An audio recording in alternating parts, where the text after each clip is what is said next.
Ashamaa harka fuunee akkam jirtu kabajamtoota dhaggeeffattoota raadiyoo keenyaa guyyaa har'aa qophii addaatti qabannee achiis baanee jirra. Qophiin keenyas afaan Oromoof raadiyoo qophii jedhudha. Egaan afaan Oromoon qilleensarraan tamsaasuun akkamitti eegalame, akkamittis dagaage, Oromoonis hariiroo akkamii raadiyoo waliin qaba kan jedhuufi dhiibbaa akkamiitu ammoo mootota Itoophiyaa duraaniitiif akkasuma leellistoota Itoophiyummaatiin afaan Oromoo irra gahaa ture kanneen jedhaniif deebii qabanneetiin qophii keenya keessatti dhiyaanneetiin jirra. Faana turaa yeroo isiniin jennu kabaja guddaadhaanidha. Egaan intarneetii fi TV'n akkasumas ammoo meeshaalee elektirooniksii oduu dabarsan garagaraa dursee gara addunyaa kanaa kan dhufe raadiyoon seenaa dhala namaa wajjin michummaa cimaa qaba.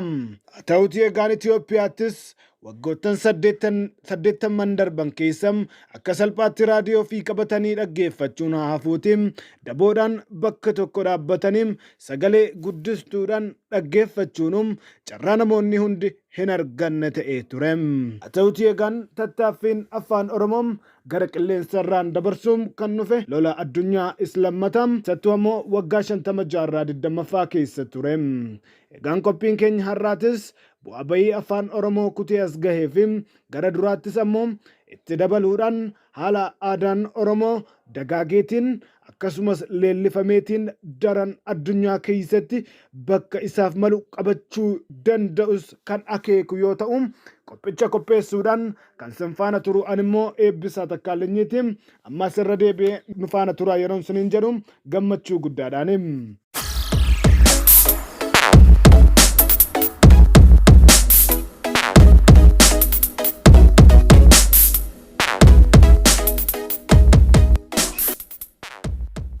Gaan akka ragooleen seenaa tokko dubbatanitti tamsaasni raadiyoo afaan Oromoo jalqabam bara 1937tti magaalaa Jimmaa Xaaliyaanotaan kan eegalame yoo ta'u, moggaasa maqaa Xaaliyaanii Shenta Reediyoo yookiis ammoo Center of Radio kan jedhu qabaachuun isaa seenaan ragaa ni baha. Jiddugalli tamsaasa raadiyoo Jimmaa kunis seenaa tamsaasa raadiyoo afaan Oromoo keessatti isa duraa fi isa hangafaa ta'utu himamaaf.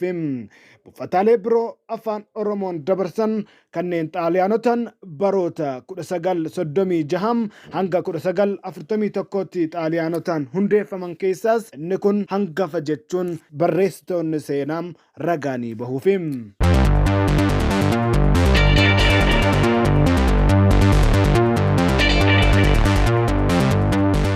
Akkuma koloneeffattoota warra Awurooppaa kanneen birootiin Xaaliyaanonni gara baha Afrikaa yoo dhufanii duraan dursanii aadaa, afaan, sirna siyaasaa fi hawaasummaa kan uummata jaboo gaafa Afrikaa kan jaboo ta'anii qoratanii kunis ammoo dambalii sagalee raadiyoo afaan Oromoo jalqabaatiif sababa akka taate seenaatu ragaa baha. Gocha Xaayilaanii kanas kan bulchitoota Itoophiyaa irraa adda kan isa godhu wanta takka qofa ture. Innis afaan Oromoodhaa qilleensarraan dabarsuu Xaaliyaanotaati. Sirni Itoophiyaa eega Xaaliyaanonni injifatamanii deemanii bara kudhanootaaf baay'eef afaan Oromootiin raadiyoo irraa tajaajila akkasii kennu waakkattee turte. Yaada dhimma san akeeku marayyuu mormaatiin turte. Hogguu bulchiinsi Xaaliyaanii qabsoo mormitootaa keessaa fi tumsa Ingiliziin injifatame meeshaa afaan Oromoodhaa qilleensarraan ittiin dabarfamaatiin ture. Ingilizoonni achirraa buqqisaniitiin Hargeysaa Sumaaliilaand Piroktoreet tan isaan gaafas bulchaadhaa turanitti dabarsanii geeffatanii. Ingilizoonni meeshaa san akka boojuu qabeenya diinaatti fudhatanii waan barbaadaniif oolfachuu yaadanii ta'uun ni mala. Ta'uutii ammoo bulchitoonni Itoophiyaa yeroo sanatti bu'aa waan sanii wallaaluurraan itti dhiisuun isaanii ni mala. Haala isaanii kan achii boodaarraa akka mul'atutti ammoo meeshaan sun fuudhamuun isaaniif ta'uun hin hafneef hin fakkaata. Egaan haaluma kanaan bara 1960mootaa keessa raadiyoon Itoophiyaa sagantaa Meemmihir Abraarraaw yookiis Hayyuumee keessaa ibsi jettu dabarsaatiin ture. Sagantaa torbaaniin bara 1968 yookaan bara 1969 takka keessatti gaaffii dhaggeeffataa tokko hogguu deebisu Xaaliyaanonni adda nu qoqqooduuf afaan gaallaarraan qilleensarraan dabarsan jedheetiin annannatee wanni akkasii sanbooda akka hin deebines akeekkachiise. Egaan goototi Oromoo kanneen akka Garasuu Dhukim baroota 5 weerartuu Xaaliyaan dura dhaabataa turanis wal'aalanii haa ta'u yookiin humnatti dhabuurraa meeshaan sun achirraa buqqifamuu dura dhaabbachuu hin dandeenye. Hogganoonni faccisa weerara Xaaliyaan kan akka Garasuu Dhukiifaan erga injifannoon argamte hojii isaanii boonsiftuu saniif tuffatamuu itti qoosuudhaa fi shaggarirraa fageeffamuu fa'itu itti murteeffame.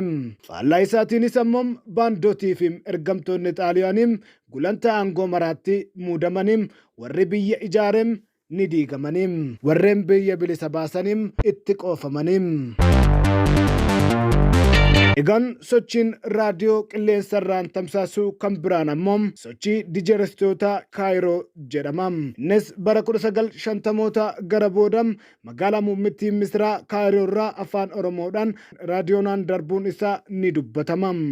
Jidduu san Kaayiroon harintaa yookaan harrata sosso'aa farra kolonummaa Afrikaa keessatti turte. Barattoonni Oromoodhaa kan yuunivarsiitii Azaharitti barachaa turan sagantaa raadiyoo san yoo jalqabanillee mootummaan Haayile Sillaasee hariiroo hooggantoota amantoota Gibxii biyya sanii waliin qabuu fi akkasumas jibba afaan Oromoo irraa qabu balaaleffachuun dhimma itti baheetiin bacancaruu mudatee geessiseetiin jira. Kaanfiin afaan Oromoo raadiyoo irraan dabarsu kan biraan ammoo bara 1960 bara keenyaan bilisummaa ishii argatte biyya keenyaatti mirkanoofte turte. Tajaajila afaan Booranaa jedhameetiin qoda Booranaa miidhagduu saniin sagantaalee oduu barnootaa fi aadaa waan akka sirna tumaa seeraadhaa fi akkasumas waa'ee seera sanii ibsuufaatum raadiyoodhaan faca'atiin ture. Egaan bara sanattis warreen raadiyoo qabaniif warreen sagantaa sana dhaggeeffachaa turan baay'ee irraa fayyadamaa turuu isaanii dubbatu. Egaan dambaliin gabaabduun Keeniyaarraa qulqullina olaanaadhaan uummata Oromootiif faca'atiin turte. Ammas haaluma baratameen mootummaa biyyattii yeroo sanaatiin yookiis ammoo mootummaa Haayile Sillaasee kan hariiroo pirezidaantii biyya sanii Joomoo Keeniyaattaa waliin qabutti dhimma bahuudhaan danqaa biraam afaan Oromoo irratti fiduutum dubbatama.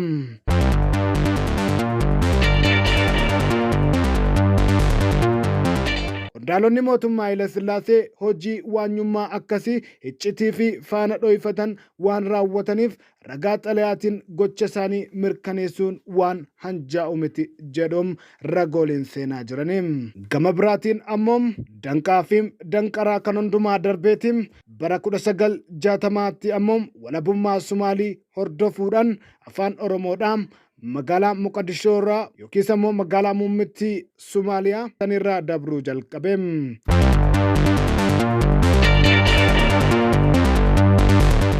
Egaan bara sanattis dargaggeessi Oromoo Gamni Ayyub Abubakar Xeessaan Oromoo duriin sagantaa daqiiqaa 15 afaan qottuu jedheetiin jalqabe. Yeroo sanattis sagantichi afaan Oromoon akka moggahu dhaggeeffattoonni karaa xalayaatiin gaafachaa turuu isaanii maddeen xalayaadhaan jiran ni mirkaneessu.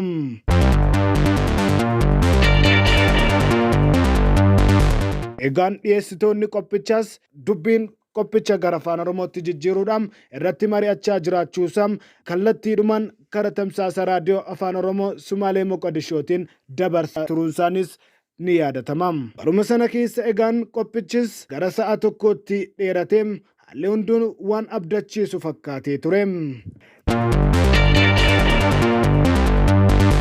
Dhiyeessitoonni qophii saniis ammoo kan irra guddaan isaanii baqattoota tahan sagantaalee akka haala yeroo waa'ee barnootaatii fi odeessa gara biraatiin bashannansiisan.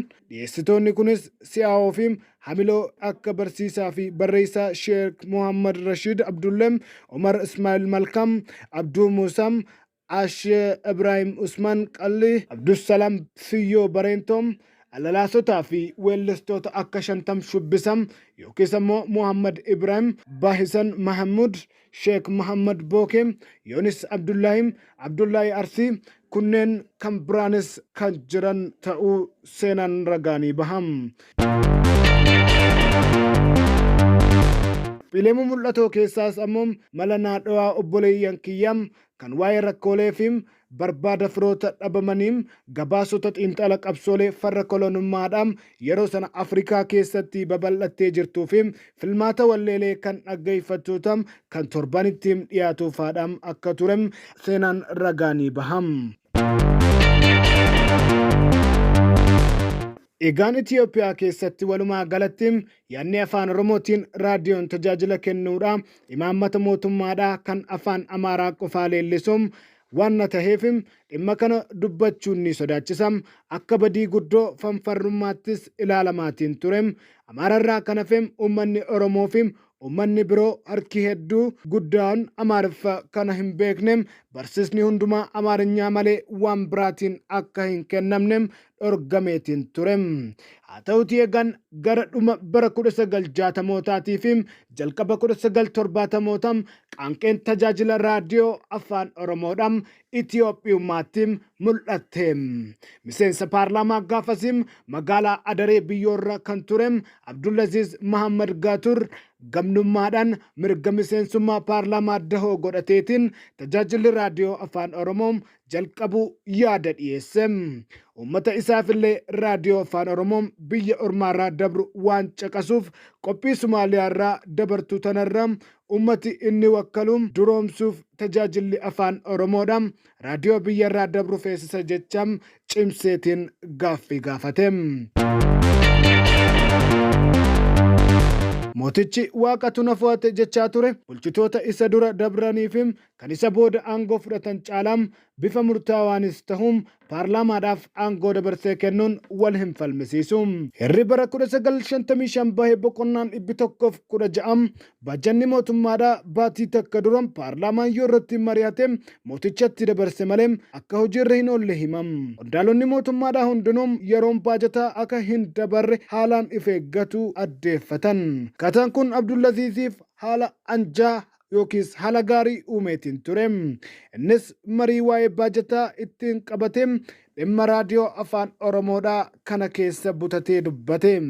Uummata isaafillee bakka buufate raadiyoo biyya alagaarraa dabrurra tajaajilli afaan Oromoodhaa jalqabuun fardiidha jedheetiin dantaa biyyaatis tahuu gad jabeesseetiin barsan falmaatiin ture. Egaan kabajaadhaa fi beekumsa hojii irratti horateen Abdulaziz bara baajataa hundumaayyuu waan gaaffii Oromoo san deddeebiseetiin dhiyeesse. Deddeebi'ii keessas qondaalonni yaada kana akka qoratan beellama seenaniif. Sababa dhimma kanaatiin baajanni ministeera beeksisaa boodatti harkifamaa argamuun qondaalotatti dhibdee tahuun yaadachiiftuu taatee jirti. Dhumarrattis ministeerri kun waan beellama seene kana guutuun dirqiitti taatee istuudiyoo Adaree biyyoodha Harar keessa jirturra dambalii jidduudhaatiin dabarsuu jalqabe. Ta'u malee dambaliin tun jabduu waan taateef qophiin achirraa dabartuun laafootuma gad buutu malee lafa ol kaatuu irratti hin dhaga'amtu turte. Kunis ammoo akka uummanni afaan kana dubbatu halaalatti hin dhaggeeffanneedhaaf waan beekaadhaa dalagame ture. Barri 60mootaa bara dammaqinsi Oromummaadhaan lafa jala bakka garii ammoo dirreedhaatti boorachaatiin achi as ba'e ture. Bulchitoota gaafasii raadiyoodhaan afaan Oromoo biyya guutuu yoo dhaqqabaniin qaanqee gaaffii dimokiraasii biyya guutuutti qabsiiftu tan mootummaa unkutaawaa jirtu sardituu fi mancaaftu taha jedhaniitiin yaadda'uu hin dhabanis ni fakkaata. Baatamoo keessa ammoo taanseetiin raadiyoon afaan Oromoodhaa kan bal'inaan qilleensarraan balali'eem jalqaba warraaqsa bara 1974 kan waan mootummaan impaayerummaadhaa tan duraanii firraa faccisaa turte hedduu abbaafte waliin. Akka warraaqsi lafarra harkifatu san ka'een raadiyoon Itoophiyaa istuudiyoo isaa tan Finfinnee jirturra sagantaa za'a takkam dabarsuu eegale. Sanuma faana ammoo raadiyoon sagalee gaspel tan mataskaanonni adda addaa tinnisanii istuudiyoo isaa Finfinnee qarqara jirturra sagantaa za'a takka dabarsu eegalanii. Egaan jidduma tanaan ammoo beellamni sagantaa raadiyoo Moqdishoo kan maqaa Oromootti moggaasuudhaaf seename danqaa siyaasaa fokkattuu keessa lixe. Toora bara 1975 mootummaan Ziyaad Barreem qophii lolaan lafoota hallayyaa guddoo baha Afriikaadhaan tirraa gara bahaa jirtum tan uummata Sumaalii qofa osoo hin ta'in uummanni Oromolleen irra qubatu Itoophiyaa irraa buufachuudhaaf fixachuun mirkanaa'e. Qabsaa'onni Oromoo karaa Sumaalii socho'an hammuma kanaan akka wal fudhatutti yaada ifii akka sirreeffanii fi adda bilisummaa Sumaalii dhiham yookiin WSLF adda bilisummaa Sumaalii abboom salfim jechaan dhaaba moggaasan keessatti qofaa akka sosso'an itti himame. Qabsaa'onni gariinis diddaa gocha kanaatiif Sumaalii irraa hoggaa deemaniin warri gariin ammoo maqaa kanaan hidhannee biyya teenya seennee galii uummataa keenyaaf oolfanna jechuudhaan waliin hiriiruu filatanii. Egaan gaafa saalfi jaaramtoo ammoo raadiyoon duraanuu faraqaa afaan gaallaa jedhamuun kan Oromootti jijjiiruudhaaf beellamame hafeetiin Somaalee abboo tahee. Egaan biliqiinitti aantu ammoo tan raadiyoo afaan Oromoom addi bilisummaa Oromoom bara 1988 sagalee bilisummaa Oromoom yookiin Saabaa'oo dabarsuudhaan jalqabde yoo ta'u Saabaa'oon tajaajila addaan hin cinne kennaatiin jirti. Hundeedhaan dantaa saba Oromoo tarkaanfachiisuudhaaf kan dhaabatte ijoon dubbii ishee